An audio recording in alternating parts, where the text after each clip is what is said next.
Greetings, YouTube. Welcome back to the channel. If you missed my previous video on this, it's longer than normal. I usually try to make videos around 5 minutes long, especially with YouTube's new algorithm. It's a great way to kill a channel, but it's about how often I feel like I can talk about something before I get bored of hearing my own voice and can't possibly justify longer videos for the sake of more revenue because I just don't think it's fair to viewers. That video is twice as long as usual because it has so much information packed, and I felt like I didn't even get to say half of what I wanted to say, and we reached 10 minutes, and that's normally when it's like I tell myself the Oscar music plays in the background and I escort myself off stage. That's kind of how I feel about this. 10% damage cap just is crazy to me.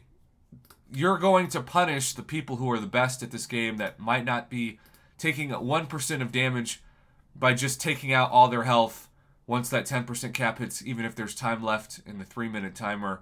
I get the concept, but, like, give us half the health that we have back. Don't immediately take all of it and force us to use a revive. Like, that part is just crazy shady, and I don't know how you can really defend it. I know there's going to be people who try, but you're just discouraging people from doing their best at a certain point, even though if you've got a 100 million health boss, I suppose that 10% cap, I mean, that's 10 million damage in 3 minutes. And I know you're going to see some examples like we saw of Angela putting in crazy amounts of work, or OG Iron Man putting in crazy amounts of work, and that should be relevant and that should help. But again, 66,000 damage is actually not that much if there's a 100 million health cap on the boss. With that being said, today I've also put out a video already about the Golden Piggy Bank and how it's great timing. It's genius timing, and I definitely want to shout out Kabam for that, because this is certainly what the community needs, especially when you consider the $5 asking price compared to what gold usually costs when it's thrown into other offers.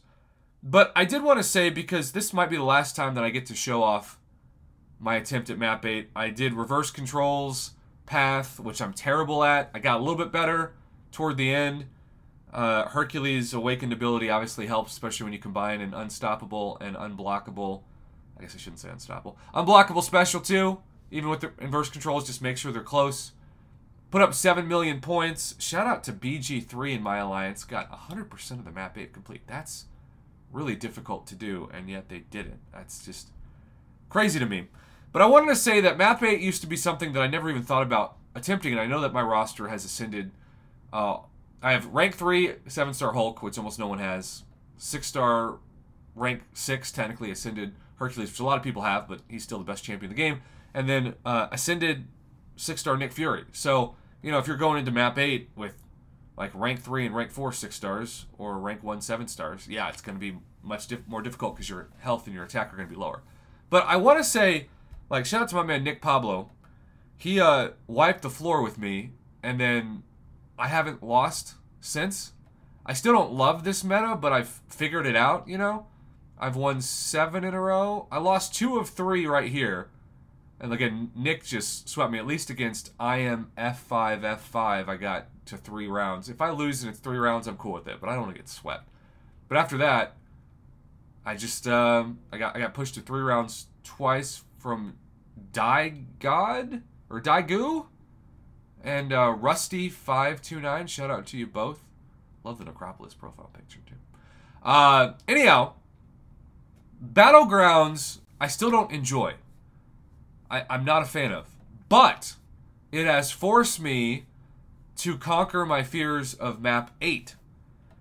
And for that, I am thankful.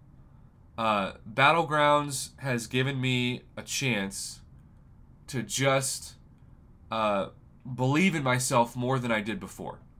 And I'm not saying that that is necessarily even the goal, but I think it's pretty cool. It's pretty cool when you do well enough to suddenly have better confidence in game modes that you didn't even think about attempting before.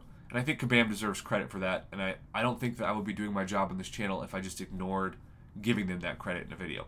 And look, positive videos, this might get 50 views, because people see it and go, oh, Prof sucking up to Kabam, he must be on the payroll now. No, I am simply giving them credit where credit is due, because I don't want to be a channel that just thrives in chaos. I don't want to be the Joker.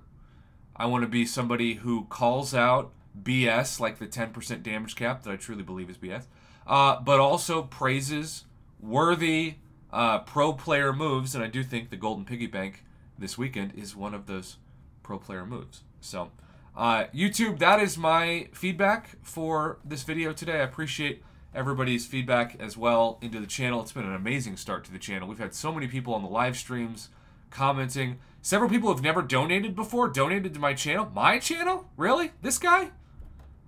Wow. Thank you. I mean, it just gives me a lot of hope that a year that I thought maybe my channel would die, it's so far thrived. And that's surprising. And I never take a single video or review for granted, because I'm only as good as the next video I produce, or bad as the next video I produce. But it's just nice to know people still care and they still want to watch. So, cheers to 2024. So far, it's been a great one.